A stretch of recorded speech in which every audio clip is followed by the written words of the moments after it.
SNDP യോഗം general secretary Vellappally Natesan Padma Bhushan പുരസ്കാരം നൽകിയ തീരുമാനം പിൻവലിക്കണമെന്നാവശ്യപ്പെട്ടുള്ള പരാതി രാഷ്ട്രപതി കേന്ദ്ര ആഭ്യന്തര വകുപ്പിന് കൈമാറി. Save university campaign committee chairman RS ശശികുമാറിന്റെ പരാതിയാണ് കൈമാറിയത്. പത്മ പുരസ്കാരത്തെ അധിക്ഷേപിച്ചയാളും ക്രിമിനൽ കേസുകളിൽ പ്രതിയുമാണ് വെള്ളാപ്പള്ളി എന്നാണ് പരാതിയിൽ പറയുന്നത്. പ്രശാന്ത് കൃഷ്ണ ചേരുന്നുണ്ട്. പ്രശാന്ത്, ഗൗരവത്തോടുകൂടിയാണ് ഈ പരാതി നൽകുന്നത് എന്നാണ് RS ശശികുമാർ പറഞ്ഞത്. ഇതിന്റെ നടപടികൾക്ക് എങ്ങനെയാണ് തുടക്കമാകുന്നത്? പ്രശാന്ത്. വെള്ളാപ്പള്ളി നടേശന് SNDP യോഗം ജനറൽ സെക്രട്ടറി വെള്ളാപ്പള്ളി നടേശന് പത്മഭൂഷൺ നൽകാനുള്ള കേന്ദ്ര സർക്കാരിന്റെ തീരുമാനം അത് തിരുത്തണമെന്ന് ആവശ്യപ്പെട്ടുകൊണ്ട് save university campaign committee chairman RS ശശികുമാറാണ് വിശദമായി തന്നെ നിവേദനം രാഷ്ട്രപതിക്ക് സമർപ്പിച്ചത്. ഈ നിവേദനമാണ് കേന്ദ്ര ആഭ്യന്തര മന്ത്രാലയത്തിന് രാഷ്ട്രപതി ഭവൻ കൈമാറിയിരിക്കുന്നത്. അത് പരിശോധിച്ച് വിശദമായ തുടർ നടപടി സ്വീകരിക്കാനുള്ള നിർദ്ദേശത്തോടെയാണ് നൽകിയിരിക്കുന്നത്.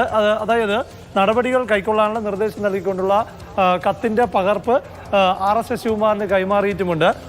രാഷ്ട്രപതി ഭവൻ അണ്ടർ സെക്രട്ടറിയാണ് ഈ കത്ത് കൈമാറിയതായിട്ടുള്ള വിവരം പരാതിക്കാരനായ RS ശശികുമാറിന് നൽകിയിരിക്കുന്നത്. പ്രധാനമായും പത്മ പുരസ്കാരത്തെ അധിക്ഷേപിച്ച ആളാണ് SNDP യോഗം ജനറൽ സെക്രട്ടറി വെള്ളാപ്പള്ളി നടേശൻ എന്ന ആക്ഷേപം രാഷ്ട്രപതിക്ക് മുൻപാകെ RS ശശികുമാർ നൽകിയ നിവേദനത്തിൽ ഉന്നയിച്ചിരുന്നു. ഇതിന് പുറമെ തന്നെ നിരവധി ക്രിമിനൽ കേസുകൾ, അതായത് 127 ക്രിമിനൽ കേസുകളിൽ വെള്ളാപ്പള്ളി നടേശൻ പ്രതിയാണെന്നും ഇതിന് പുറമെ അതിൽ 21 കുറ്റപത്രം സമർപ്പിക്കുന്ന ഘട്ടത്തിലാണെന്നും തുടങ്ങിയ വിവരങ്ങൾ ഈ നിവേദനത്തിൽ രാഷ്ട്രപതിക്ക് മുൻപാകെ ബോധിപ്പിച്ചിരുന്നു.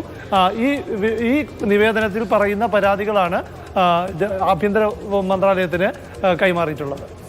പ്രശാന്ത് കൃഷ്ണയാണ് വിവരങ്ങൾ നൽകിയത്. രാഷ്ട്രപതിക്ക് നേരത്തെ RS ശശികുമാർ പരാതി പറഞ്ഞിരുന്നത് നിരവധി ക്രിമിനൽ കേസുകളിലെ പ്രതിയാണ് വെള്ളാപ്പള്ളി നടേശൻ, അതുകൊണ്ട് തന്നെ പത്മ പുരസ്കാരം നൽകരുത് എന്ന ആവശ്യമായിരുന്നു ഉന്നയിച്ചത്. ഇതാണിപ്പോൾ ആഭ്യന്തര വകുപ്പിന് കൈമാറിയിരിക്കുന്നത്.